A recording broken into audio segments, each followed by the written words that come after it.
Most places the United States pays attention to, you can usually guess why. Oil, trade, conflict. Latest example, Venezuela. Overnight, the US launches targeted military operation, hits key bases, and deploy forces on the ground. Maduro ends up in custody.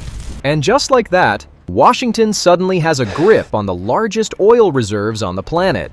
But Greenland doesn't really fit that pattern. It's huge, mostly ice, barely any people. And yet for decades, Washington just can't seem to stop thinking about it. So what's so special about this frozen island that keeps pulling the US back? The funny thing is, America's interest in Greenland didn't start recently. It goes back much further, all the way to World War II. By 1940, Europe was already on fire.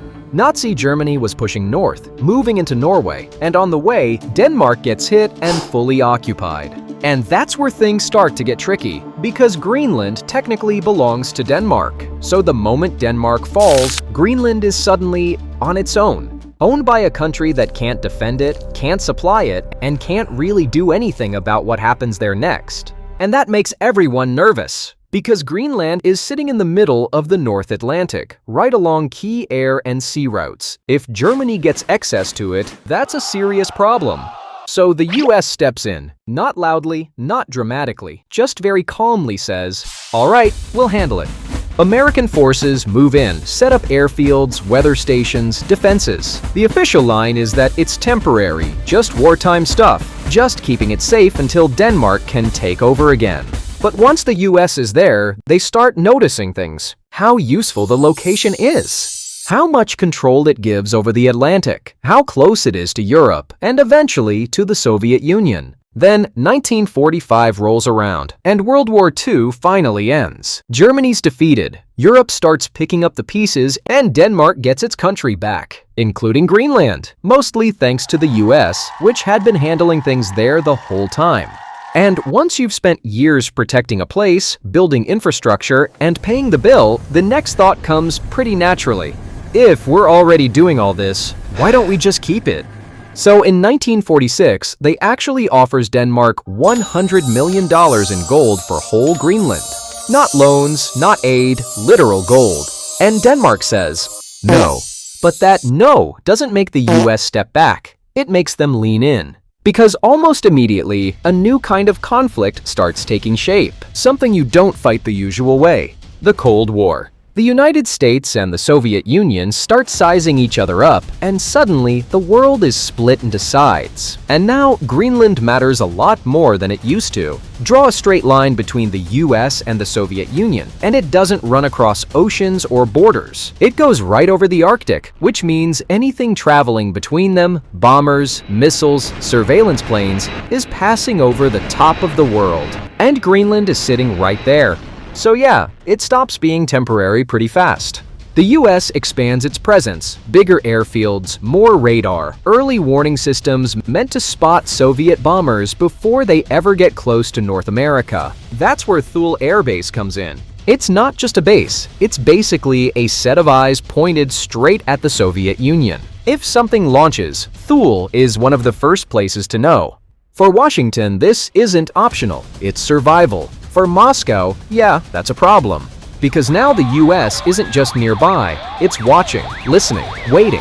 So Russia reacts the way it usually does. It dusts off old Arctic bases, reopens airfields that had basically been forgotten, builds new ones, and starts parking bombers, submarines, and radar systems up north, just to make sure the US isn't the only one watching the Arctic. US-Russia tension and China just sits back? No chance. China isn't even an Arctic country, but they've been very clear about one thing: they don't plan on being left out. They call themselves a near-Arctic state, which isn't really a thing, but it sounds official enough. What China actually sees is access, new shipping routes, undersea cables, and leverage. And Greenland has all of that. Chinese companies started showing up with offers to build airports, ports, infrastructure. On paper, totally normal business stuff. From Washington's perspective, absolutely not normal. Because it's not just construction, it means China suddenly has a footprint there. But why is China so invested in a place that's not even close to home? There's gotta be more to it than just location, right? Greenland isn't empty. It's loaded. For decades, the ice basically acted like a lid, too thick, too cold, too expensive to bother with. But as the Arctic warms, that lid is slowly coming off. And what's underneath is the kind of stuff modern economies really care about.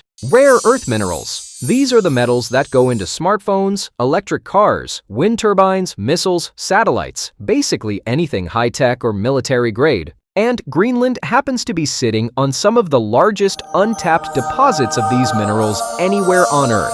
There's uranium, iron, zinc, nickel, copper, potential oil and gas offshore. Suddenly, this frozen island starts looking less like dead weight and more like a future resource jackpot. From the US point of view, this is about security, not just money. Because China controls 80% of global rare earth production. They've used this monopoly as leverage against the United States. If China decides to cut off rare earth exports, American tech and defense industries are screwed. That's why the US wants control over these resources, to reduce its dependence on China and take back leverage. But what's under the ice isn't the only thing changing, because thanks to climate change, the Arctic ice isn't just melting. It's opening up. Routes that used to be frozen year-round are now navigable for parts of the year. And that changes the map in a big way. Suddenly, ships don't have to go all the way down through the Suez Canal or around South America anymore.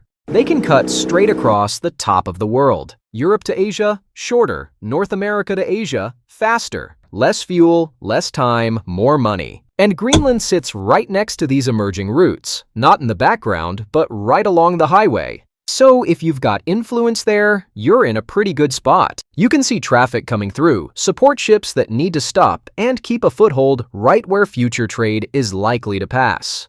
But with all this global attention, there's one question that doesn't get asked enough. What do the people there actually want? Because about 56,000 people live in Greenland, mostly Inuit, and for them, this isn't strategy, it's home. So when big countries start talking about buying it, building on it, or competing over it, it doesn't feel like geopolitics, it feels personal. There's debate over mining, tension around foreign military presence, and a growing worry that climate change is turning their homeland into a global opportunity.